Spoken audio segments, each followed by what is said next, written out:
भोपाल से प्रस्तुत हैं प्रादेशिक समाचार। नमस्कार, समाचारों के साथ मैं जितेंद्र रघुवंशी। पहले मुख्य समाचार। प्रदेश में पशुधन संवर्धन के लिए पशु कल्याण सलाहकार मंडल का गठन किया गया। राज्य में 21 करोड़ 70 लाख रुपए की लागत से प्री फैब कोविड यूनिट बनाई जाएंगी। प्रधानमंत्री नरेंद्र मोदी दुनिया भर में सबसे लोकप्रिय नेता और केंद्रीय मंत्री ने सोलर रूफटॉप योजना को सरल बनाने के निर्देश दिए। अब समाचार विस्तार से। राज्य शासन द्वारा पशुपालन और डेयरी मंत्री प्रेम सिंह पटेल की अध्यक्षता में राज्य पशु कल्याण सलाहकार मंडल का गठन किया गया है। केंद्र शासन के दिशा निर्देश अनुसार गठित मंडल में अध्यक्ष कार्य परिषद मध्य प्रदेश गौपालन एवं पशुधन संवर्धन बोर्ड उपाध्यक्ष और अपर मुख्य सचिव पशुपालन सदस्य होंगे। अन्य सदस्यों में विधायक, अशासकीय प्रतिनिधि और पशु कल्याण से जुड़ी संस्थाएं शामिल की गई हैं। समिति पशुओं के प्रति क्रूरता एवं बर्ताव के निवारण, पशुओं के परिवहन में उपयोग, पशुओं के लिए शेड, पानी, चिकित्सा सहायता आदि के संबंध में राज्य सरकार को समय समय पर सुझाव देगी। कोरोना संक्रमण के दृष्टिगत प्रदेश के 73 प्राथमिक स्वास्थ्य केंद्र तथा 49 सामुदायिक स्वास्थ्य केंद्रों में 21 करोड़ 70 लाख रुपए की लागत से प्री फैब कोविड-19 यूनिट निर्माण कराया जाएगा। उज्जैन संभाग में 12 प्राथमिक स्वास्थ्य केंद्र तथा 7 सामुदायिक स्वास्थ्य केंद्र, इंदौर संभाग में 16 प्राथमिक स्वास्थ्य केंद्र, भोपाल संभाग में 2 प्राथमिक स्वास्थ्य केंद्र, 15 सामुदायिक स्वास्थ्य केंद्र, जबलपुर संभाग में 16 प्राथमिक स्वास्थ्य केंद्र तथा 16 सामुदायिक स्वास्थ्य केंद्र, ग्वालियर संभाग में 7 प्राथमिक स्वास्थ्य केंद्र तथा 3 सामुदायिक स्वास्थ्य केंद्र, रीवा संभाग में 12 प्राथमिक स्वास्थ्य केंद्र तथा 6 सामुदायिक स्वास्थ्य केंद्र और सागर संभाग में 8 प्राथमिक स्वास्थ्य केंद्र और 2 सामुदायिक स्वास्थ्य केंद्र में प्री फैब कोविड यूनिट का निर्माण कराया जाएगा। प्रदेश में आज दिनांक तक कोविड-19 जांच हेतु लिए गए कुल सैंपलों की संख्या 2,51,46,946 है। कुल 8,71,632 पॉजिटिव प्रकरण पाए गए, जिनमें से 8,05,990 कोविड-19 रोगी स्वस्थ हुए हैं तथा 10,557 की मृत्यु हुई है। वर्तमान में एक्टिव प्रकरणों की संख्या 55,085 है। कल इंदौर में 2,838, भोपाल में 1,991, जबलपुर में 602, ग्वालियर में 572 नवीन पॉजिटिव प्रकरण पाए गए, जिनकी कुल संख्या 9,603 है तथा पॉजिटिविटी दर 12% है। कल प्रदेश में 4,255 रोगी स्वस्थ होकर डिस्चार्ज हुए तथा 79,779 जाँचें की गईं। प्रदेश में 1,422 फीवर क्लिनिक एक्टिव हैं। 104 तथा 181 हेल्पलाइन नंबर पर कुल 52,850 रोगियों का टेली कंसल्टेशन किया गया। उत्तर प्रदेश विधानसभा चुनाव के दूसरे चरण और गोवा तथा उत्तराखंड में एक ही चरण में होने वाले विधानसभा चुनाव के लिए कल अधिसूचना जारी होने के साथ ही नामांकन भरने की प्रक्रिया शुरू हो गई है। उत्तर प्रदेश में 10 फरवरी से 7 मार्च के बीच 7 चरणों में मतदान कराया जाएगा। उत्तर प्रदेश में 9 जिलों के 55 विधानसभा क्षेत्रों में दूसरे चरण का मतदान 14 फरवरी को होगा। इसके अलावा गोवा और उत्तराखंड में एक ही चरण में मतदान होगा। गोवा की 40 और उत्तराखंड की 70 सीटों पर 14 फरवरी को वोट डाले जाएंगे। उत्तर प्रदेश में चुनाव के दूसरे चरण और गोवा तथा उत्तराखंड में 28 जनवरी तक नामांकन भरे जा सकेंगे। राज्यपाल श्री मंगू भाई पटेल की पहल पर रेड क्रॉस सोसाइटी भोपाल, स्वास्थ्य और आयुष विभाग के तत्वाधान में सिकल सेल स्क्रीनिंग शिविर राजभवन के संदीपनी ऑडिटोरियम में आयोजित हुआ। शिविर में कुल 55 लोगों की स्क्रीनिंग की गई। स्क्रीनिंग के लिए आने वाली महिलाओं को स्वच्छता किट रेड क्रॉस भोपाल के सौजन्य से प्रदान की गई। किट में नहाने का साबुन, कपड़े धोने का साबुन, नारियल तेल, टूथब्रश और सैनिटरी नैपकिन आदि शामिल हैं। राज्यपाल श्री मंगू भाई पटेल ने सिकल सेल एनीमिया रोग उन्मूलन प्रयासों को प्रदेश में नई दिशा और गति प्रदान कराई है। उन्मूलन प्रयासों पर विमर्श के कार्यक्रमों के साथ ही निरंतर मॉनिटरिंग की प्रेरणात्मक गतिविधियां भी संचालित कराई हैं।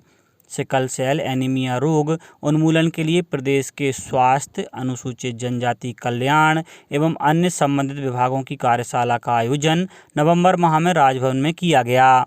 इसमें मुख्यमंत्री सहित संबंधित विभागों के मंत्री, अपर मुख्य सचिव, प्रमुख सचिव, चिकित्सा विशेषज्ञ सहित गुजरात के सिकल सेल नियंत्रण सोसाइटी के डॉक्टर यजदी इटालिया भी शामिल हुए थे।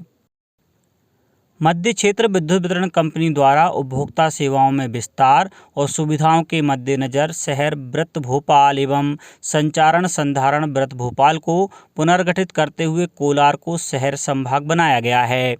अब कोलार शहर संभाग में Danish Kunj city zone, Bairagarh Chichli city zone एवं मिसरौद टाउन जोन का कार्यक्षेत्र शामिल रहेगा। इसी प्रकार कोलार के शेष ग्राम पंचायत क्षेत्रों के उपभोक्ताओं के लिए कंपनी द्वारा संचारण संधारण भोपाल वृत्त के अंतर्गत रातीबड़ उपसंभाग के अधीन कजली खेड़ा एवं बगरौदा नए वितरण केंद्र बनाए गए हैं। उल्लेखनीय है कि मौजूदा उच्च दाब कोलार उपसंभाग शहर वृत्त भोपाल के अंतर्गत कार्य करेगा। प्रधानमंत्री नरेंद्र मोदी दुनिया भर में सबसे लोकप्रिय नेता के रूप में उभरे हैं। अमेरिका की global leader approval tracker morning consult political intelligence के अनुसार श्री मोदी 13 विश्व नेताओं में 71% अनुमोदन रेटिंग के साथ शीर्ष पर हैं, जबकि अमेरिकी राष्ट्रपति जो बाइडेन 43% रेटिंग के साथ छठे स्थान पर हैं। जो बाइडेन के बाद कनाडा के प्रधानमंत्री जस्टिन ट्रूडो 43% और ऑस्ट्रेलियाई प्रधानमंत्री स्कॉट मॉरिसन 41% अनुमोदन रेटिंग के साथ हैं।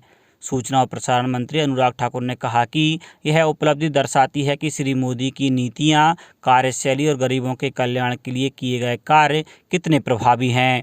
उन्होंने कहा कि भारतीयों को इस पर गर्व है। बिजली और नवीन एवं नवीकरणीय ऊर्जा मंत्री R.K. सिंह ने सोलर रूफटॉप योजना को सरल बनाने के निर्देश दिए हैं ताकि इसे लोगों के लिए अधिक सुगम बनाया जा सके। श्री सिंह ने यह भी निर्देश दिया कि किसी भी परिवार के लिए यह आवश्यक नहीं है कि वह किसी भी सूचीबद्ध विक्रेता से छत पर सोलर रूफ लगवाए। नवीन एवं नवीकरणीय ऊर्जा मंत्रालय ने कहा कि परिवार भी रूफ टॉप लगा सकते हैं या अपनी पसंद के किसी भी वेंडर से रूफ टॉप लगवा सकते हैं और वितरण कंपनी को सूचित कर सकते हैं। वितरण कंपनी यह सुनिश्चित करेगी कि सूचना के 15 दिनों के भीतर नेट मीटरिंग उपलब्ध करा दी जाए। सरकार द्वारा दी जाने वाली सब्सिडी, जो कि 3 किलोवाट क्षमता तक की छत के लिए 40% और 10 किलोवाट तक की छत के लिए 20% है, डिस्कॉम द्वारा स्थापना के 30 दिनों के अंदर जमाकर्ता खाते में जमा कर दी जाएगी। कल नई दिल्ली स्थित इंडिया गेट पर अमर जवान ज्योति की लौ को राष्ट्रीय समर स्मारक की ज्योति की लौ के साथ मिलाया गया। इस अवसर पर आयोजित समारोह की अध्यक्षता एकीकृत रक्षा स्टाफ प्रमुख राधा कृष्णा ने की। ब्रिटिश शासन के दौरान विश्व युद्ध में प्राणों की आहुति देने वाले 70,000 सैनिकों के सम्मान में इंडिया गेट का निर्माण किया गया और 1931 में इसका उद्घाटन किया गया था। 1971 में भारत पाकिस्तान युद्ध के बाद अमर जवान ज्योति स्थापित की गई थी। लंबी प्रतीक्षा के बाद इंडिया गेट परिसर में राष्ट्रीय समर स्मारक का निर्माण किया गया और फरवरी 2019 में इसका उद्घाटन किया गया था। स्वामी विवेकानंद कैरियर मार्गदर्शन योजना में आत्मनिर्भर मध्य प्रदेश के तहत चयनित 200 महाविद्यालयों में अध्ययनरत विद्यार्थियों को रोजगार और स्वरोजगार प्रदान करने के लिए विभिन्न औद्योगिक इकाइयों से MOU किए जाने का निर्णय लिया गया है। आयुक्त उच्च शिक्षा श्री दीपक सिंह ने बताया कि विद्यार्थी अपना स्वयं का स्वरोजगार स्थापित कर आत्मनिर्भर बन सकें। इसके लिए जिले में स्थित औद्योगिक क्षेत्रों को फरवरी माह तक चिन्हित किया जाएगा। चिन्हित औद्योगिक इकाइयों से 31 मार्च 2022 तक MOU किया जाएगा। उन्होंने बताया कि अप्रैल, मई एवं जून 2022 में परीक्षा तथा कोविड निर्देशों का पालन करते हुए विद्यार्थियों को उनकी रुचि अनुसार विभिन्न क्षेत्रों में प्रशिक्षण दिया जाएगा। अब बात मौसम की। मध्य प्रदेश में ठंड से कुछ राहत मिली है। करीब 7 दिन बाद रात का पारा अधिकांश इलाकों में 10 डिग्री सेल्सियस के पार पहुँच गया है। खजुराहो, ग्वालियर, पचमढ़ी और रायसेन जैसे कुछ इलाकों में ही यह 10 डिग्री से नीचे है। मौसम वैज्ञानिक वेद प्रकाश सिंह ने बताया कि जनवरी का आखिरी सप्ताह में कड़ाके की ठंड रहेगी। करीब 5 दिन तक फिर से प्रदेश के कई इलाकों में शीतलहर चल सकती है। यह 24 से लेकर 28 तक रहेगी। इससे फरवरी में भी ठंड रहेगी, लेकिन कड़ाके की ठंड की संभावना नहीं है। उत्तरी बांग्लादेश के ऊपर एक चक्रवातीय गतिविधियां सक्रिय हैं। उत्तरी पाकिस्तान के ऊपर पश्चिमी विक्षोभ चक्रवातीय गतिविधियों के रूप में है। मध्य राजस्थान के ऊपर चक्रवात और बंगाल की खाड़ी में ट्रफ लाइन गुजर रही है।